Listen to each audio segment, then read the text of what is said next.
Amazing grace, how sweet the sound. So first of all, tell us a little bit, like, where did the album, where did the genesis for Alone with My Faith come from?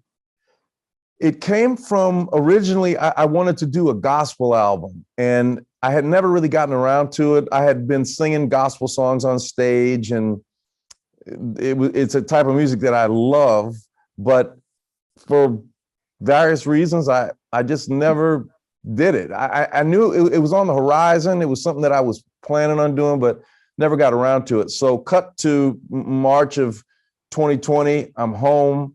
I'm in my house a couple of weeks after, everybody was locked down. And I said, maybe this is a good time to do that. So I started, I have a bunch of instruments. I started, laying down some tracks of drums and bass and whatever. And then I said, well, maybe I can write some songs that are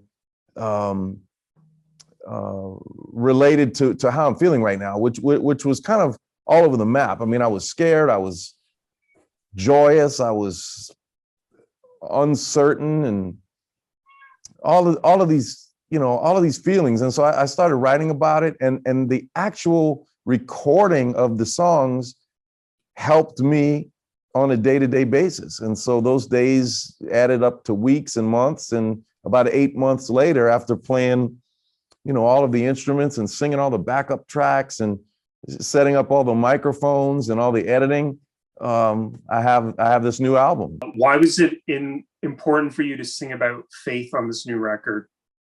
Well, it fell under the umbrella of gospel music, and I thought, okay, I'm going through a pandemic just like everyone else. I'm experiencing some things I haven't felt before.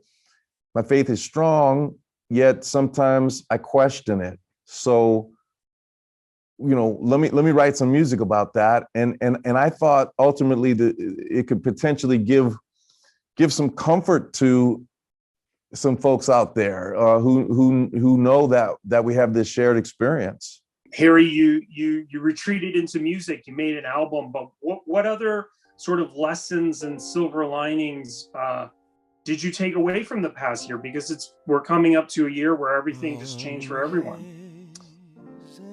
First and foremost, the time I had with my family was the greatest gift of all. They feel the same way. My children feel the same way, although I know that at the outset, they would have preferred to have, lived their lives normally.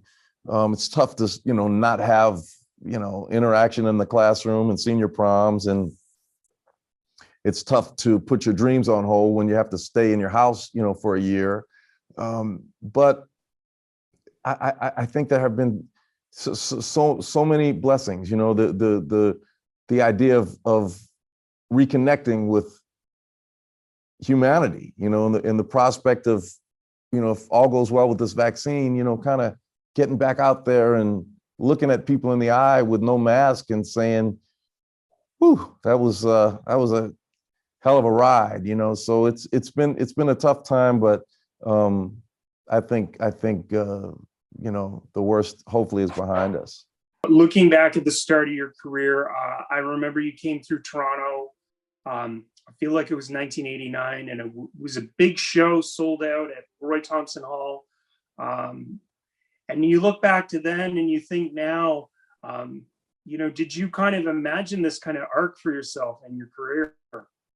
I couldn't have imagined it with any specificity, but I deeply wanted to make a career as an entertainer, as a performer. So if you had asked me then, what are you going to be doing in 2021? I couldn't have told you, but I would have hoped and prayed that we'd be sitting here talking about, my new album. That's for sure.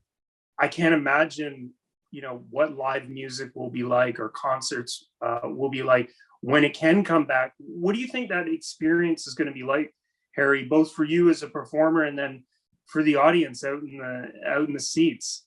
I think it's going to be a violent swarm of music hungry, rabid fans, man. I mean, I think everybody is is really excited to get back out there.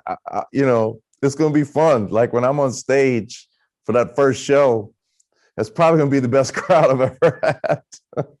Just because I think people they're starved for any interaction. I mean, I think people are going to be like that at Starbucks, man. I mean, just like when you can go out without a mask, it's people are going to be woo, screaming and elated. It's you know, God willing, everybody gets vaccinated. We can get past all this stuff. You've done everything. You've been on Broadway. You've acted, music, daytime, Idol. Where are you most at home? I think I'm a big subscriber in living in the present, and I'm at home doing whatever I'm doing, even if that something I'm doing is uncomfortable. I like the idea of standing on the cliff and looking over, not in real life because I'm scared of heights, but I like new experiences. I like discomfort. I like taking risks. So whether they are in TV or Broadway or film or the recording studio, I just like the variety of life. And I try to put myself in situations that will challenge me artistically. So whatever that is, I don't know what it's going to be 6 months, a year from now, but hopefully it will be something that, you know, when I go to bed at night, I think, wait a minute, how do I do that? I like those types of challenges.